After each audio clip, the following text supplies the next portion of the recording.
नमस्कार, मैं दुष्टर उपाध्याय। अफगानिस्तान के 3 इलाकों में हवाई हमले करके पाकिस्तान बुरा फंस गया है, क्योंकि इस हमले में 36 से ज्यादा आम लोगों की मौत हुई है और सैकड़ों लोग घायल हुए हैं। जहां इस कायराना हमलों को लेकर पाकिस्तान की दुनिया में थू-थू हो रही है, तो वहीं भारत भी पाकिस्तान पर तगड़ा भड़क गया है।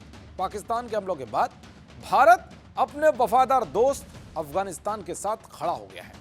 पाकिस्तान की कायराना हरकत पर भारत ने क्या कुछ कहा है और किन किन देशों ने पाकिस्तान को चारों तरफ से घेरा है, आइए आपको बताता हूं। दरअसल भारत ने पाकिस्तान के हमलों को लेकर कड़ा विरोध जताया है। विदेश मंत्रालय की ओर से कहा गया है कि भारत अफगानिस्तान के इलाके में पाकिस्तान के हवाई हमलों की कड़ी निंदा करता है, जिनमें महिलाओं और बच्चों समेत कई आम नागरिकों की मौत हुई है। पाकिस्तान की खुली आक्रामकता अफगानिस्तान की संप्रभुता पर हमला है और क्षेत्रीय शांति और स्थिरता के लिए सीधा खतरा है। आगे कहा गया कि पाकिस्तान अपनी आंतरिक विफलताओं से ध्यान हटाने के लिए लगातार सीमाओं के बाहर हिंसक कार्रवाइयों का सहारा लेता रहा है और ये उसी प्रवृत्ति का हिस्सा है। भारत ने हमलों में जान गंवाने वाले लोगों के परिजनों के प्रति गहरी संवेदना व्यक्त की और घायलों के जल्द स्वस्थ होने की कामना की। साथ ही भारत ने दोहराया कि वो अफगानिस्तान की संप्रभुता, स्वतंत्रता और क्षेत्रीय अखंडता के समर्थन के लिए पूरी तरह से प्रतिबद्ध है।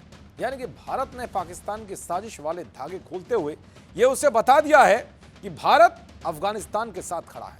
अगर उसने फिर से ऐसी हिमाकत की तो भारत इसका जवाब भी अपने हिसाब से देगा।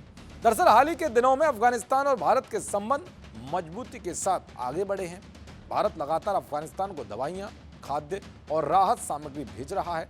दोनों देशों के बीच व्यापार और कनेक्टिविटी तेजी से बढ़ रही है। एराना अफगान एयरलाइंस ने काबुल और नई दिल्ली के बीच दैनिक यात्री और कार्गो उड़ानों की शुरुआत कर दी है। भारत की तालिबान के साथ बढ़ती नजदीकी पाकिस्तान के लिए एक बहुत बड़ी कूटनीतिक चुनौती मानी जा रही है, क्योंकि इससे अफगानिस्तान में भारत का रणनीतिक और आर्थिक प्रभाव फिर से मजबूत हो रहा है।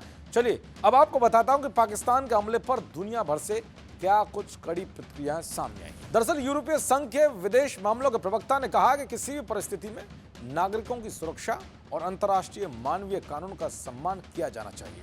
इसके अलावा अफगानिस्तान के लिए ब्रिटेन के विशेष दूत रिचर्ड लिंडसे ने भी लगातार बढ़ती हिंसा और नागरिकों की मौत पर दुख जताया है। उन्होंने सभी पक्षों से तनाव कम करने और शांति बनाए रखने की अपील की। उधर अफगानिस्तान के विदेश मंत्रालय ने काबुल स्थित पाकिस्तानी दूतावास को तलब कर अपना कड़ा विरोध दर्ज कराया। यही नहीं बल्कि तालिबान ने पाकिस्तान को चेतावनी देते हुए कहा है कि अगर ऐसी गतिविधियां नहीं रोकी गई तो हमारे पास पाकिस्तान में घुसकर हमला करने का विकल्प भी है। यानी कि पाकिस्तान हवाई हमले करके बुरा फंस गया है। अब देखना यह होगा कि तालिबान हवाई हमलों का कैसे जवाब देता है। देखते रहिए जी न्यूज़। नमस्कार।